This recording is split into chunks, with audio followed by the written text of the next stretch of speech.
ಏನಪ್ಪ home minister chief minister ಇಂಡೆ ಗೊತ್ತಾಯ್ತಲ್ಲಪ್ಪ. ರಾಮಪ್ಪನವ್ರ ಪುಣ್ಯತಿಥಿ ಅಲ್ವಾ ಇವತ್ತು?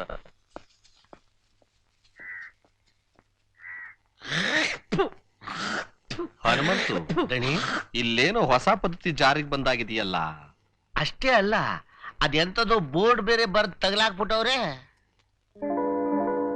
ಪೂಜ್ಯ ರಾಮಪ್ಪನವರನ್ನು ಕೊಲೆ ಮಾಡಿದ ಚಂಡಾಲನಿಗಾಗಿ ಸಮಾಧಿಯ ಬಳಿ ಗುಂಡಿ ತೋಡಲಾಗಿದೆ. ಭಕ್ತಿಯಿಂದ ಸಮಾಧಿಗೆ ಕೈ ಮುಗಿದವರು ಕ್ಯಾಕರಿಸಿ ಗುಂಡಿಯಲ್ಲಿ ಉಗಿದರೆ ಮಾತ್ರ ರಾಮಪ್ಪನವರ ಆತ್ಮಕ್ಕೆ ಶಾಂತಿ ಲಭಿಸು. ಚಂಡಾಲ್ ದೈಕ್ಕೆ ಚಪ್ಪಲಿದೆ ಆಗ್ಬೇಕಲ್ಲ ಪೂಜೆ. ದಡಿ, ಯಾರೋ ಪುಣ್ಯಾತ್ಮರು ಒಳ್ಳೆ ಕೆಲಸ ಮಾಡವ್ರೆ.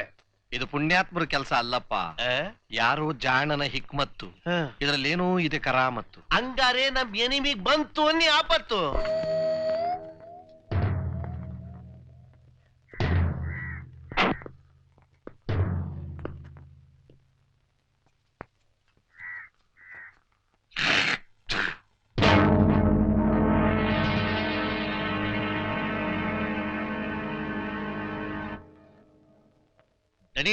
ಹಂಗಲ್ಲ, ಬೋರ್ಡ್ ಹಾಕಿರೋ ಪ್ರಕಾರ ನಮ್ಮ ದೇವರು ರಾಮಪ್ಪನವ್ರ ಆತ್ಮಕ್ಕೆ ಶಾಂತಿ ಸಿಗಲೇಬೇಕು ಅನ್ನೋದಾಯ್ತು ಅಂದ್ರೆ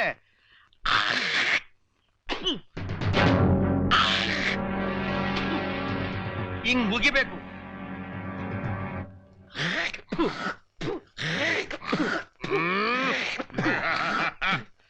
ಅವತ್ತು ಎಕ್ಕಡದೇಟು, ಇವತ್ತು ಏಟಿಗೆ ಎದುರೇಟು. ಶಾಂತಂ ಪಾಪಂ ಪಾಪಂ ಶಾಂತಂ.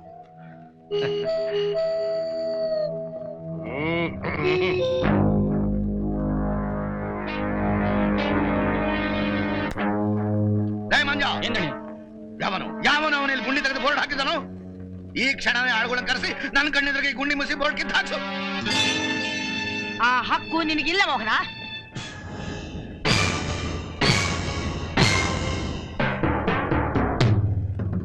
ಓಹೋ, ರಾಮಪ್ಪನ ಹೆಂಡತಿ ಸೀತಮ್ಮವರು ಇನ್ನೂ ಬದುಕಿದ್ದಾರೆ. ಬನ್ನಿ ಬನ್ನಿ, ಬರಪ್ಪ. ನಮಸ್ಕಾರ. ನಮಸ್ಕಾರ ಅಮ್ಮ. ನಮ್ಮನ್ನೆಲ್ಲ ಅನಾಥರನ್ನ ಮಾಡಿ ಇಷ್ಟು ವರ್ಷ ಎಲ್ಲೊಟ್ಟಿಗಿದ್ರಿ? ಗಂಡನ್ ಕಳ್ಕೊಂಡು ವಿಧವೆ. ಚಿಕ್ಕ ವಯಸ್ಸಲ್ಲೇ ಮಗ ಜೈಲಿಗೆ ಹೋದ. ನನ್ನ ಯಜಮಾನ್ರು ಒಡ ಹುಟ್ಟಿದ ತಮ್ಮ, ನನ್ನ ಪ್ರೀತಿ ಮೈದುನ ದೊಡ್ಡ ಮನಸ್ಸು ಮಾಡಿ ನನ್ನ ತೀರ್ಥಯಾತ್ರೆ ಕಳಿಸ್ಕೊಟ್ಟಿದ್ನಪ್ಪ.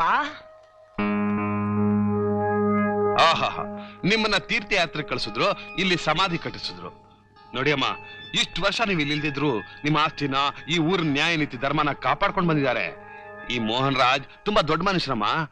ನಿಜ ಹೇಳ್ಬೇಕು ಅಂದ್ರೆ ಇವರು ನಿಮ್ ಹಿರಿ ಮಗ ಇದ್ದಂಗೆ. ಮೋಹನ, ನನ್ ಕಂಡು ಇವರೆಲ್ಲ ಏನೇನೋ ಮಾತಾಡ್ತಿದ್ದಾರೆ. ನೀನ್ ಯಾಕೆ ಗರ ಬಡ್ದವ್ ನಂಗೆ ಸುಮ್ನೆ ನಿಂತಿದ್ಯಾ? ಸಾರ್, ಈ ಗುಂಡಿ ಈ ಬೋರ್ಡ್ ಎಲ್ಲ ಇವ್ರದೇ ಕೆಲಸ. ಜನಗಳ ಕಣ್ಣು ಒರೆಸಕ್ಕಾದ್ರೂ ಈಗ ನೀವು ಸ್ವಲ್ಪ ಬಗ್ಲೇಬೇಕು. ರಾಮಪ್ಪನ ಹೆಂಡತಿ ಜೀವಂತವಾಗಿ ಬಂದಿರೋ ಸುದ್ದಿ ಊರಲ್ಲೆಲ್ಲ ಬಿರುಗಾಳಿ ಆಗಬಿಡುತ್ತೆ. ಅದ್ರಲ್ಲಿ ಕೊಚ್ಕೊಂಡು ಹೋಗಕ್ಕಿಂತ ಮುಂಚೆ ಹೋಗಿ ಸರ್ ಅವ್ರ ಕಾಲು ಇಟ್ಕೊಳ್ಳಿ. ಇಲ್ಲ ಅಂದ್ರೆ ಈ ಊರ್ ಮುಂದೆ ಪಾಲಿಟಿಕ್ಸ್ ಅಲ್ಲಿ ನಿಮ್ ಲೈಫ್ ಫ್ಲಾಪ್ ಆಗ್ಬಿಡುತ್ತೆ.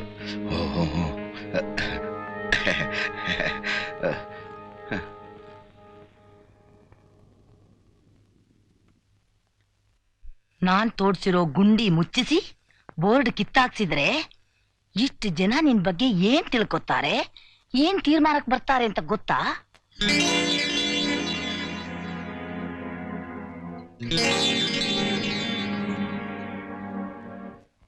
ನಾನೇ ನನ್ನ ಕೈಯಾರ ಸ್ಟ್ರೈಟ್ ಆಗಿ ಅವಳ ಕುತ್ತಿಗೆ ಹಿಚ್ಚಿಗೆ ಸಾಯಿಸ್ಬೇಕು.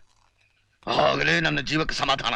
ಸರ್, ನೀವು ಸೋತ್ ಕುರಿ ಆಗ್ಬಾರ್ದು ಸರ್, ಕಿಲಾಡಿ ನರಿ ಆಗ್ಬೇಕು. ಅದಕ್ಕಿರೋದು ಒಂದೇ ದಾರಿ ನೋಡಿ. ಏನು? ಒಂದು ಕೊಲೆ ಆಗ್ಬೇಕಷ್ಟೆ. ಸರ್, ನಿಮ್ ಕೈಯಿಂದ ಅಲ್ಲ ಸರ್, ನಿಮ್ ಕಡೆಯವ್ರ ಕೈಯಿಂದ. 16 ಕೊಲೆ ಮಾಡಿದ್ರು ಪೊಲೀಸ್ನವ್ರ ಕೈಲೇ ಸೆಲ್ಯೂಟ್ ಹೊಡ್ಸ್ಕೊಳ್ತಿದ್ದಂತಲ್ಲ ಆ ಬೈರ. ಅವನ ಹತ್ರ ಒಂದು ಚಿರತೆ ಇತ್ತಂತಲ್ಲ ಸರ್,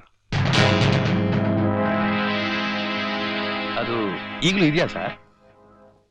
ನಮ್ಮ ಅಣ್ಣನಕ್ಕೊಂದು ಚಿರತೆ ಇಲ್ಲ, ಅದರ ಮರಿ ಇದೆ.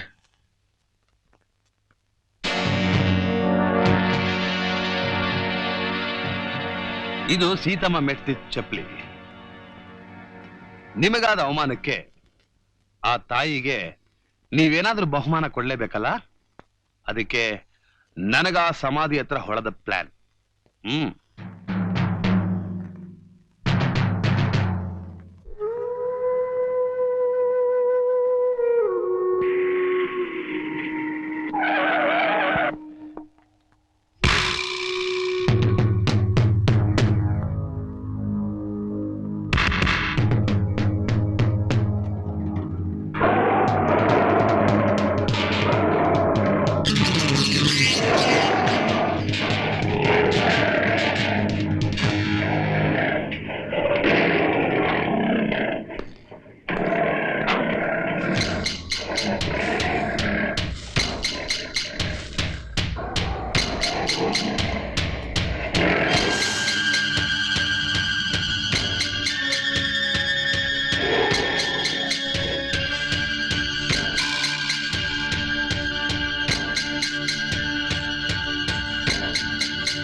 ಹನುಮಂತು, ಮಿನಿಸ್ಟರ್ ಆಗಿ ನಾವೇ ಲೇಟು, ಆ ಜಾಣ ಪರ್ಫೆಕ್ಟು.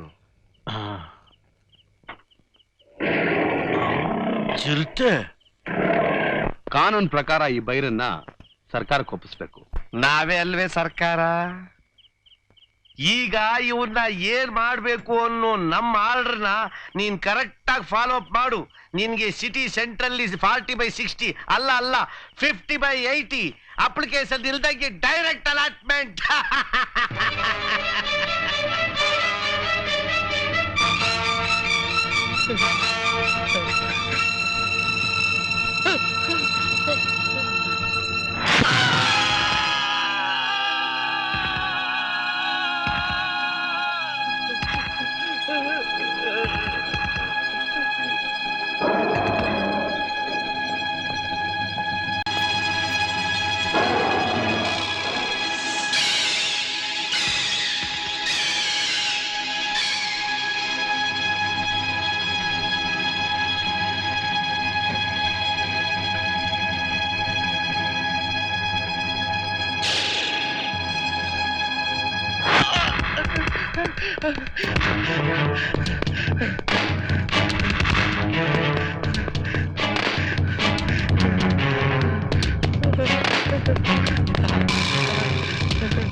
ಈ ಸಮಯದಲ್ಲಿ ನೀವು ಇಲ್ಲಿರೋದ್ರಿಂದ ಜನಗಳ ದೃಷ್ಟಿಲಿ ನೀವೇ ಕೊಲೆಗಾರರಾಗ್ತೀರಾ. ಹಾಗಾದ್ರೆ ಈಗ ಏನ್ ಮಾಡೋದು?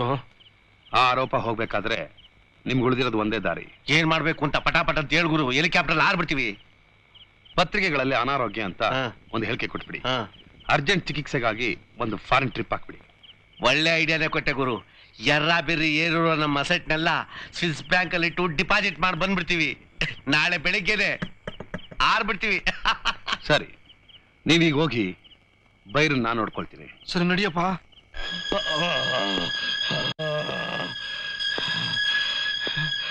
ಹುಲಿಯನ್ನು ಬದುಕಿದ ಈ ಬೈರನ್ನ ಅವಳು ಚಿರತೆ ಬಾಯಿಗೆ ಕೊಟ್ಬಿಟ್ಟೆ. ಯಾರಪ್ಪ ನೀನು? ಯಾರು?